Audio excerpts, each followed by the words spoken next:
Bonnie bonjour everyone, Quillin by Dylan here. In this video I'm going to show you some of my most favorite creations.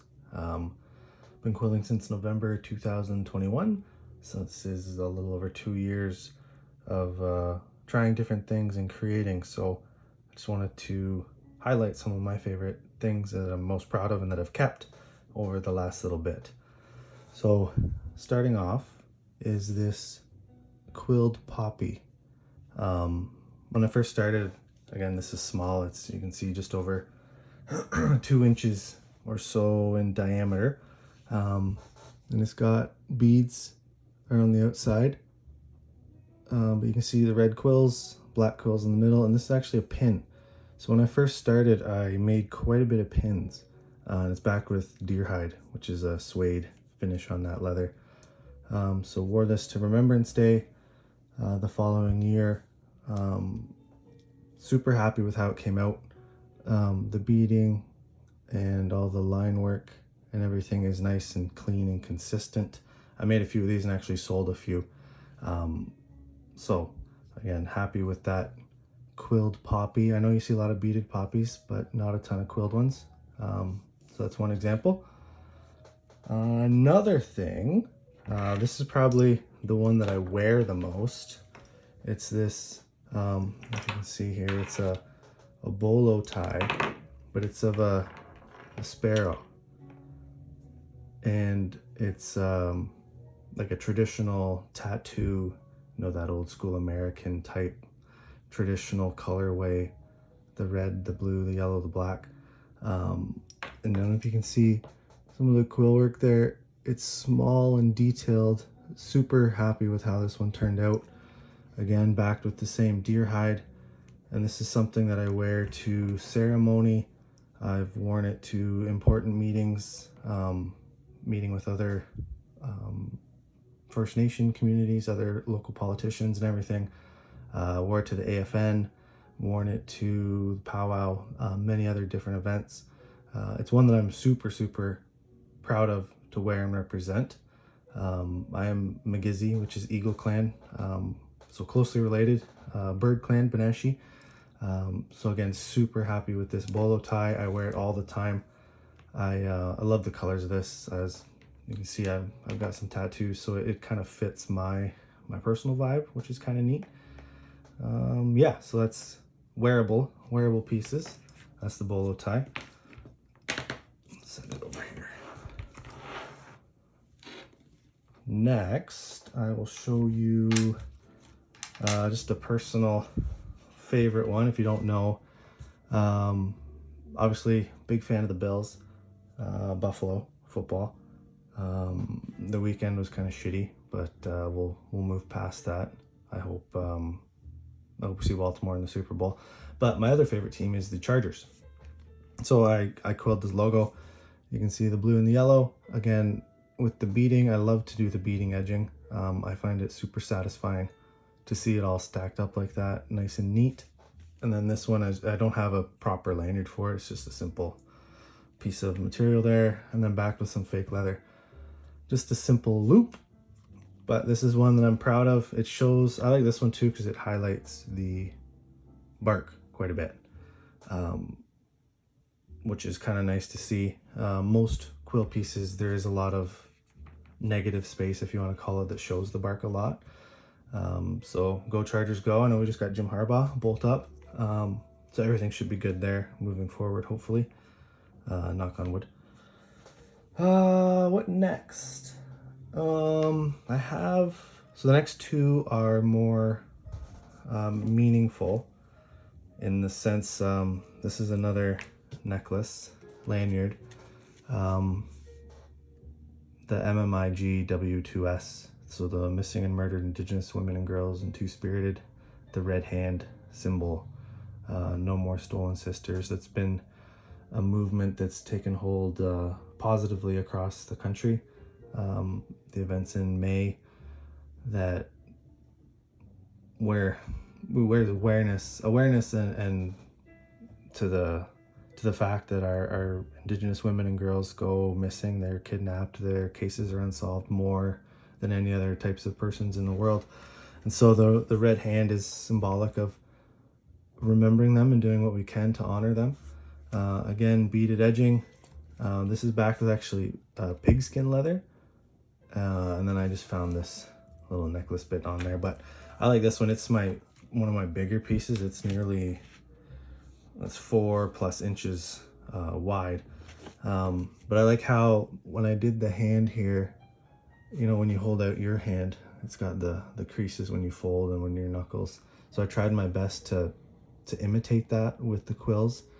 You can see the breaks in them, like up here, the palm. Yeah, fun story of this one. I wanted to make one and got busy and lost track of time, so I had to make this in a quick, short 2 days before we had an event in the community where we honor those with sunrise ceremony, and we think of them early May of last year. So I quickly whipped this up. I would like to make more, but that's one of my more meaningful pieces that I only wear that one on occasion, but I always have it as a reminder. Second more meaningful piece is this quilled orange shirt. Here in Canada and across North America. That's the discovering of the graves a couple of years ago. Every child matters. The orange shirt is symbolic of that residential school and her story and what that meant. And I wanted to create something. And so this is one of the first things I created a couple years back. So again, you got the shirt. I used a couple different colors of beading around the edging, the white circle, and then actually this lanyard, it's beaded, and it's super happy with it. It's something my sister made and gifted to me so that I could attach it to this piece. So she's I have beaded lanyards like this, but not one so detailed. She did the peyote stitch, so everything's tight and clean, and it makes the whole, I'll do it this way, the whole piece come together. Another one that I only really wear on occasion. I know September, the end of September, when we have National Truth and Reconciliation Day here in Canada, that's something that I wear with pride along with every other orange shirt. Yeah, so I'll put it over there. The next two, or my last two that I'm going to show you for now, are probably my most favorite to make, only because you don't really see it too often. And it's a spin on pop culture. So a lot of these are very, well, that's kind of pop culture-y, but that's traditional. You see a lot of flowers, florals, animals, nature things. Not so much of the pop culture / nerdy type, you know, just different kind of things. So I have here is Grogu with his little cup of soup. Baby Yoda, so Mandalorian, that came out a few years ago. This little guy took the internet by storm, so I had to quill him. I used different color gray in just kind of a random fill pattern for his little robe. You can see his little eyes, his little hands in there holding that. Again with the beading edging, and then this one actually cut to shape. And it's backed with some naturally dyed cotton that a friend of mine, she makes and dyes herself using plant materials and things harvested locally. I'm not sure what to do with this guy just yet. I don't have anything on the back to hang him yet. I might frame him.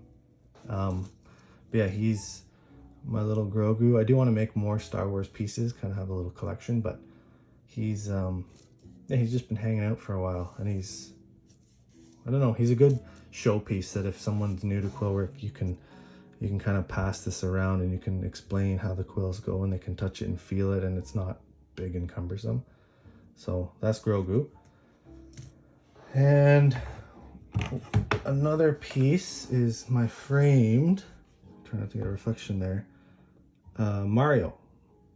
So you've got the star, Boo the ghost, the Yoshi egg, and the power-up mushroom. And so, well, there's reflection.